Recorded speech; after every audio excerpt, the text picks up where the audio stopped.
Buenas noches muchachos, vamos a trabajar en este video lo que es el comportamiento de la corriente a nivel capacitivo y a nivel inductivo. Vamos a comenzar primero discutiendo sobre las características de la impedancia en el plano complejo, para lo cual nos vamos a apoyar en el circuito que está en pantalla en este momento, compuesto por una fuente de tensión AC, una impedancia y la corriente que fluye a través de los dos componentes. Notemos que tanto la tensión como la corriente están en función del tiempo. Ahora, redibujemos el circuito y expresémoslo en términos de fasores. Básicamente lo único que hicimos fue cambiar las variables eléctricas de tensión y corriente por una letra en mayúscula y de esa manera vamos a distinguirla, ¿listo? Ahora centrémonos en la impedancia. Sabemos que puede estar compuesta por una parte real y una parte imaginaria equivalente o asociada a una resistencia, a una reactancia inductiva o capacitiva. Apoyémonos entonces en el plano complejo para mirar qué es lo que sucede. Consideremos en primera instancia una resistencia. Sabemos que tiene un valor real únicamente y no imaginario, entonces lo ubicamos sobre el eje real. Ahora supongamos que tenemos una reactancia inductiva en la impedancia. Como su comportamiento es netamente inductivo, pues se ubica en el eje imaginario, pero en la parte positiva. En tercer lugar, consideremos que es una carga capacitiva, por ende tenemos una reactancia capacitiva. Su gráfico en el plano complejo es en la parte negativa del eje imaginario, tal y como se observa en la gráfica. Ahora, consideremos que si tomamos como referencia el eje real, entonces la reactancia inductiva y capacitiva van a tener un ángulo de desfase, llamémoslo así. Entonces la reactancia inductiva va a tener un desfase de 90 grados y la reactancia capacitiva un desfase de menos 90 grados, siempre desde el eje real. Sin embargo, no todo en la vida es netamente inductivo o capacitivo o resistivo. Puede haber combinaciones de estas. Y al existir se nos presenta la siguiente situación o las siguientes situaciones. Primero, a nivel inductivo sucede esto, una combinación de parte inductiva y resistiva en la impedancia nos genera una mezcla de ambas. Entonces, como ustedes pueden ver, surgió una flecha, llamémosla así, en color azul un poco más claro.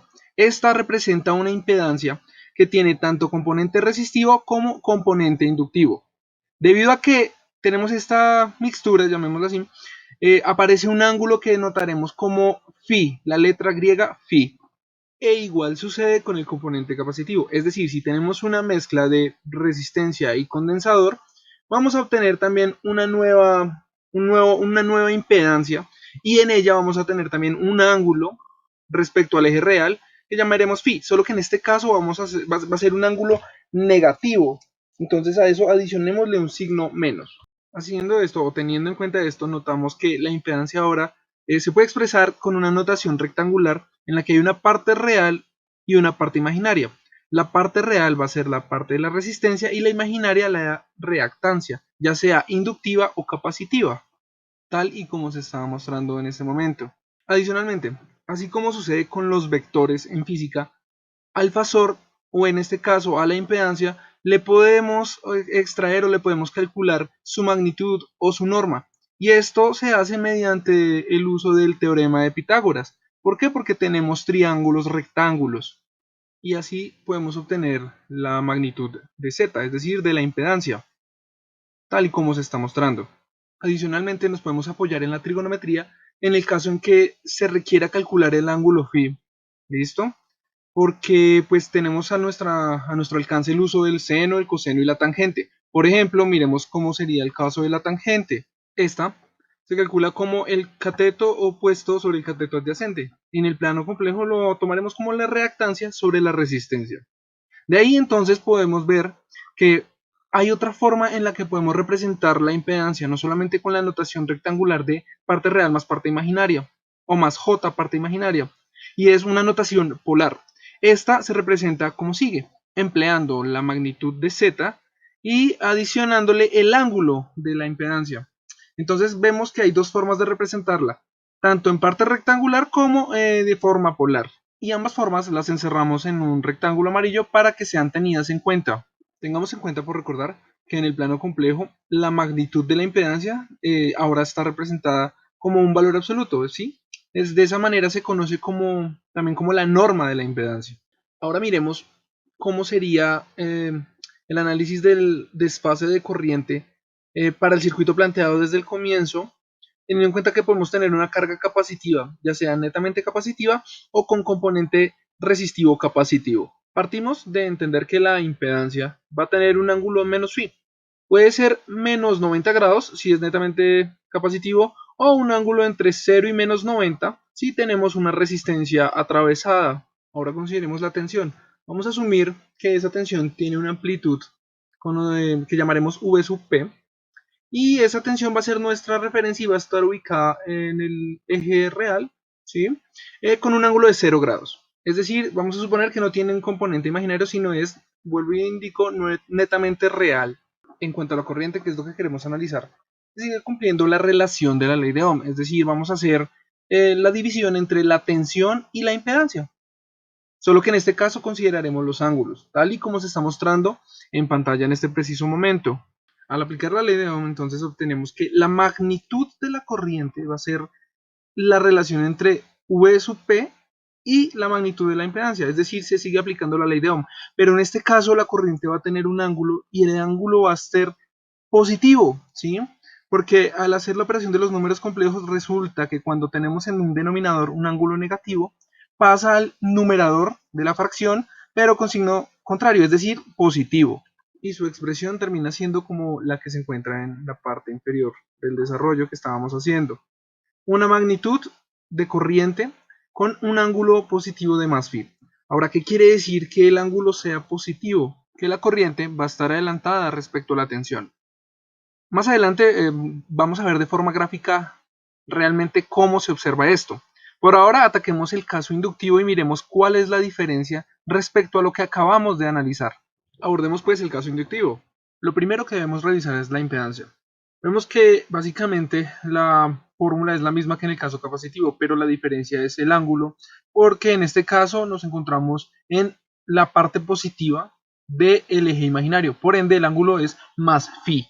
Ahora la tensión sigue siendo la misma y con una amplitud de V sub P, y el ángulo pues lo vamos a tomar nuevamente de 0 grados porque siempre, o en este caso estamos asumiendo que nuestra tensión es la referencia y está en el eje real. Entonces, si calculamos el pasor de corriente, lo que vamos a obtener es, o vamos a poder emplear es, la misma relación de tensión contra impedancia de la ley de Ohm. Y así como ocurrió en el caso capacitivo, observamos que la magnitud de la corriente va a ser igual a la relación entre la tensión V sub P y la impedancia. Ahora, la diferencia entre el caso anterior y este es que el signo del ángulo cambia. En este caso vemos que el signo que obtenemos es menos phi, lo cual implica que la corriente para esta situación está en atraso respecto a la tensión o respecto a la referencia, que va a ser el eje real, como vamos a ver a continuación. Pero antes culminemos expresando la corriente como hicimos en el caso capacitivo, es decir, en términos de la magnitud de la corriente y el ángulo phi. Teniendo en cuenta estos resultados, es decir, las corrientes obtenidas en el caso capacitivo e inductivo, implementamos el diagrama fasorial de estas dos para comparar. Resulta que, como esperábamos, en el caso capacitivo, con un ángulo positivo, tenemos una corriente en adelanto, y el caso contrario en la situación inductiva, es decir, debido a un ángulo negativo, una corriente atrasada. Pero ¿respecto a qué? Entonces, recordemos que los fasores son análogos a los vectores, pero la diferencia entre estos o con estos es que los fasores giran a una velocidad angular específica. Tal velocidad angular es omega, que como sabemos se calcula haciendo el producto entre 2pi y la frecuencia de la red, tal como se indica en el gráfico. Pero adicionalmente agregamos el fasor de la tensión. Y ahora sí, habíamos dicho que los fasores giran a una velocidad omega y tenemos tres fasores distintos, una corriente verde, una azul y una tensión. Ahora, si suponemos que los tres fasores están girando a la misma velocidad, porque los tres en teoría están a la frecuencia de la red, entonces cada vez que haya un movimiento de giro, el fasor verde siempre va a estar primero que la tensión y primero que la corriente en azul. Por ende, el que está primero se dice que está en adelanto. Y en consecuencia, lo contrario sucede con el fasor azul. Si los tres están moviendo a la misma frecuencia, el fasor azul siempre va a completar el movimiento de últimas, siempre va a llegar en atraso. Por eso se dice entonces que la corriente verde, que es del caso capacitivo, se encuentra en adelanto respecto a la tensión, es decir, al fasor de la tensión. Y en el caso inductivo, la corriente se encuentra en atraso respecto a este mismo fasor. Esto en términos de fasores precisamente en el plano complejo. Ahora, ¿cómo se observa esto en función del tiempo? Ya vamos a mirar. En este momento observamos una gráfica de las variables eléctricas en función del tiempo. Entonces, en color magenta observamos la tensión. Decidimos usar este color precisamente para que hubiera una distinción de las demás señales, es decir, desde las corrientes. Entonces, el objetivo es mirar por qué una se encuentra en adelanto y otra en atraso. La color verde, que es la corriente debida a una impedancia capacitiva, está ocurriendo inicialmente y ocurre primero que las demás. Es decir, estamos suponiendo que el tiempo, que es el eje horizontal, eh, avanza hacia la derecha. Entonces, ¿qué sucede? Si nos fijamos en el siguiente punto que estamos indicando en color amarillo, usémoslo como punto de referencia. Para la corriente verde, que es la corriente capacitiva, llamémosla así, está ocurriendo eso inicialmente, es decir, cruza por el eje del tiempo en ese instante, es decir, en ese punto amarillo. Luego, miremos ese mismo punto, pero para la tensión. Entonces va a ser este otro punto de color amarillo. ¿Sí?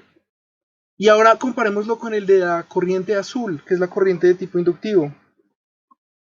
Como vemos, una ocurre tras de otra.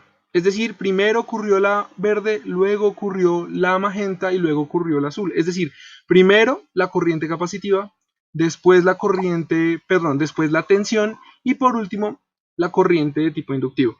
Por eso se dice que respecto a la tensión, que es el color magenta, la corriente verde, que es capacitiva, está en adelanto, pero la corriente azul, que es la corriente inductiva, está en atraso respecto a esa misma tensión. ¿Listo? Ya para finalizar, notemos que las distancias, entre comillas, entre los puntos amarillos corresponden al ángulo, ¿sí? Al ángulo phi de desfase. Precisamente por eso se le conoce como un desfase, o en atraso o en adelanto. Cuando se manejan ángulos en el eje horizontal, resulta que este eje no está en términos de tiempo, sino en términos de el producto de frecuencia por tiempo, que esto es radianes, ¿sí? ¿Por qué? Porque omega es 2pi por f, f está en 1 sobre segundos y el tiempo en segundos, entonces termina dándonos la unidad en radianes. Entonces repetimos, cuando el eje horizontal está en radianes, se puede decir que la distancia entre los puntos amarillos, es decir, entre los puntos de desfase, es el ángulo phi o menos phi, según sea el caso. Muchas gracias. Pero antes de irnos, recordemos que si algo está en grados, puede estar en radianes o grados. Son unidades diferentes, pero representan lo mismo. Ahora sí, muchas gracias.